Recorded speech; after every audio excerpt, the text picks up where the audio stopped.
So Titleist have launched a sneaky new release in their fairway wood. I've got it in my hand, we're going to hit it, and this looks incredible. Stay tuned. So when you look at the Titleist lineup of the GT fairway woods, we've got GT3, GT2, GT1.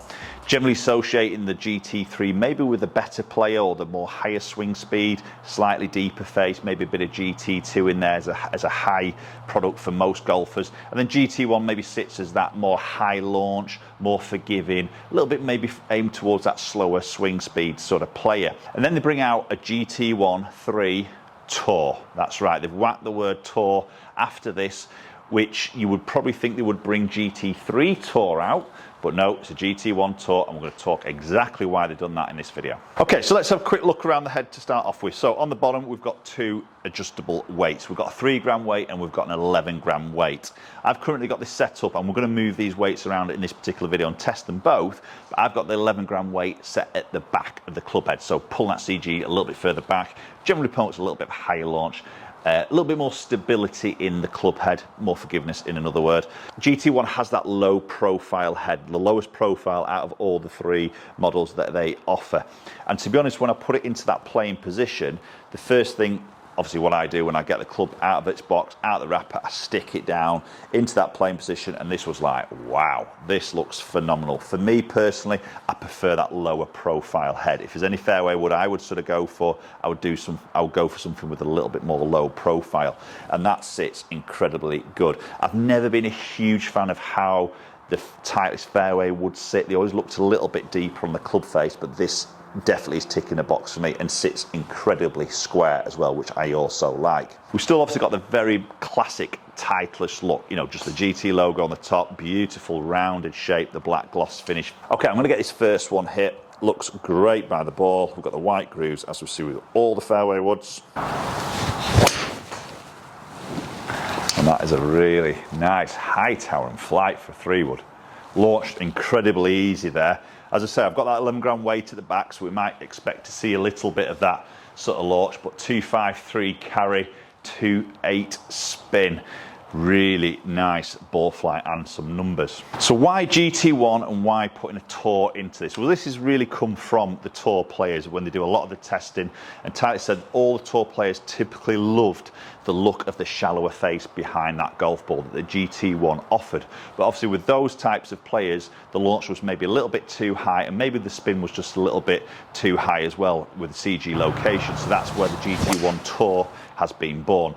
Slightly lower CG placement, a little bit more of a lower spin, but keeping the higher launch and keeping the look and the forgiveness levels and stability that the GT1 offers. So I think that's a great little combo, isn't it? But why have Titleist not shouted about this from the rooftops? Because, I mean, this is a very quiet launch. Even I go on the Titleist website as I speak from this video now, and this product's out. It's not even on the website, so I'm not sure if this is a really super niche product, but I tell you what, it's a big favourite of mine already, just the way that sits and the way that feels. I always love Titleist products. The drivers I think are phenomenal, and the fairway woods have just never sat great for me, to my eye, and this just definitely ticking the box.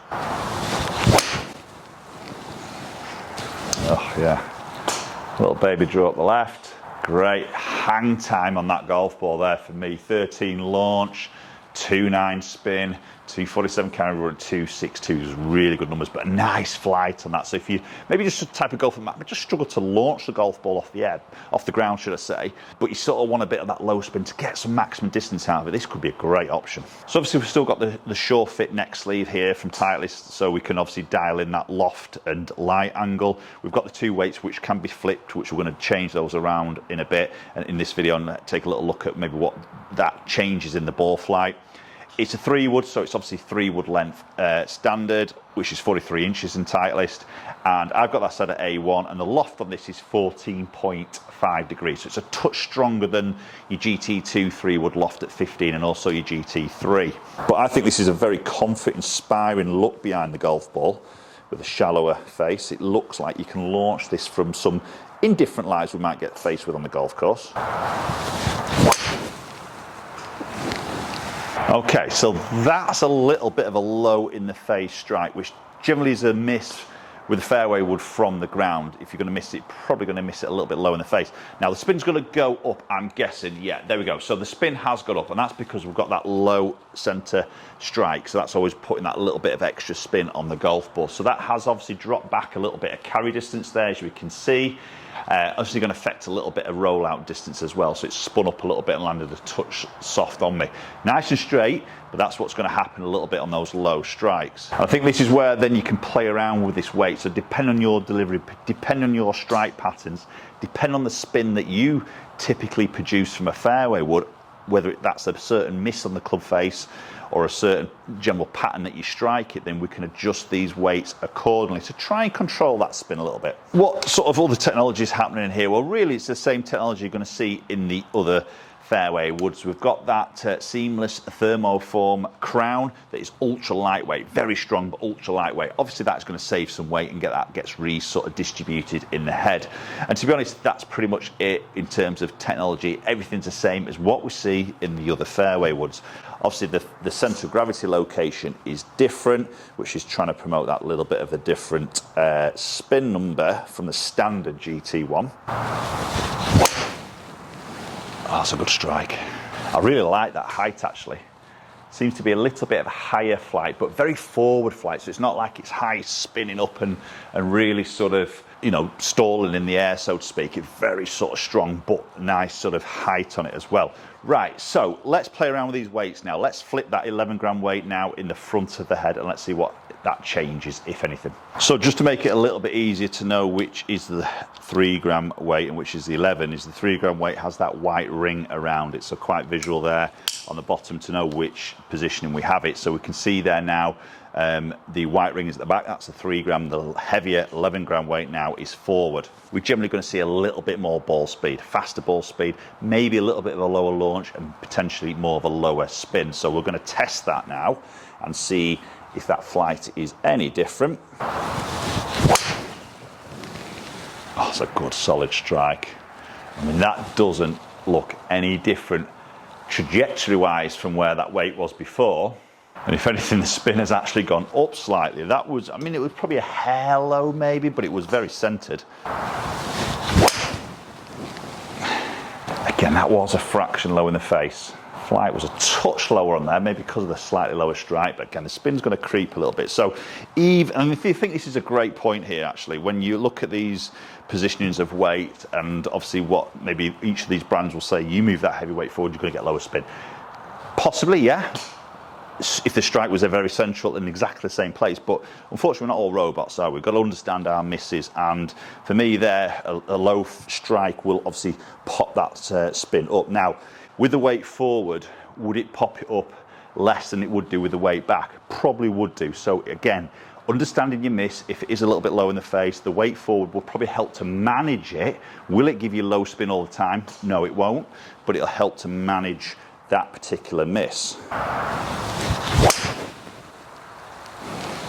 Yeah, the peak of that height is definitely a bit lower on there, but again, I have caught that a touch low in the face. There's a spin going up, so I'm not striking these as good as the with that weight in the back section. Come on, let's try and get a good strike here. Accuracy wise is great. Oh, again, it's exactly the same flight. Take that all day long on the golf course. Just a frail hair low in the face. Probably going to be identical numbers probably. So I think my peace of mind here would be to have that weight in the back. I quite like that really high launch and actually got me some control on that spin. That was a better strike. That's a great flight. That is definitely lower spin. I can tell. I've hit that a little bit higher up the club face. It's lower. Is it lower than when the weight was in the back? It actually isn't for me personally there. Now, depends where on the golf course you're using this. Obviously, I'm hitting these from the ground. I always like to test for 3 woods from the ground because that's, I think, is a harder test than it is obviously off a tee peg. But if you're a player that would be putting a 3 wood in the bag as a safety or drop back from maybe when the driver's misbehaving or sort of tighter par 4 holes where you want to get it in play, you might hit 3 wood more off the tee. Then obviously with it being higher up, the strike location could potentially be a little bit different than it would be from the ground. So again, you've got to build in where you're going to use the 3 wood the most on the golf course where your strike pattern is, how your delivery is, and then dial in that weight accordingly. But I think that is a cracking looking fairway wood, the best Titleist looking fairway wood out of all the models for me personally. And I might be tempted to have that weight in the back, and that might just creep in my bag for a little few rounds out on the golf course. Appreciate you watching the video as always. Hopefully we'll catch up with you all very soon.